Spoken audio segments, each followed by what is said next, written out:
The late, great George Carlin once asked, have you ever noticed that anybody driving slower than you is an idiot and anybody going faster than you is a maniac? Each of us has managed to determine precisely the right speed to drive, and remarkably, it's the exact speed we happen to be going. We do that elsewhere too. We look at a situation and assume we're seeing what's there.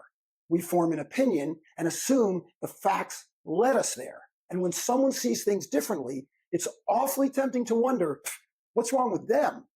Social psychologists call our tendency to believe that we see the world objectively, as it really is, naive realism. But if we're all seeing reality so clearly, how can intelligent, reasonable people look at exactly the same situation and see something completely different? But first, a story. My grandfather, Poppa Hi, had a simple way of explaining this. If 3 people tell you you're drunk, go lie down.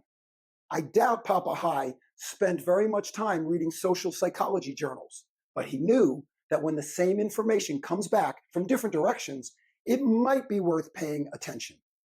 That's especially important in business, where the people you lead, sell to, serve, and market to all have their own perceptions, and those perceptions have consequences. Leaders who pride themselves on giving their people freedom might be surprised to hear those same employees say, we never know what he wants, or she doesn't give us enough direction. If your people experience your leadership differently than you intended, their experience affects their performance and the value you create together. Let's look at sales. A salesperson thinks she's being persistent and attentive. Meanwhile, the prospect sees another email pop up and wonders how many times he must ignore it before she gets the message. Her intentions may be perfectly honorable, but it's the prospect who decides whether the phone gets answered or the order gets placed. How about customer service? Most companies believe they provide good customer service.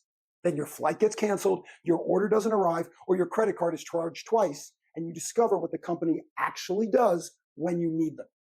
That experience becomes the story you remember the next time you decide where to spend your money. And don't forget marketing. Companies spend enormous amounts of effort deciding what they want their brands to mean. Innovative, premium, friendly, dependable, customer-focused, whatever. Customers build their perception of your brand differently. They accumulate experiences with your products, your people, your advertising, your website, and everything else you put out into the world.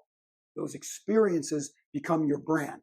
That's why your brand isn't what you intended to communicate. It's what somebody else understood. So what are they seeing that you are not?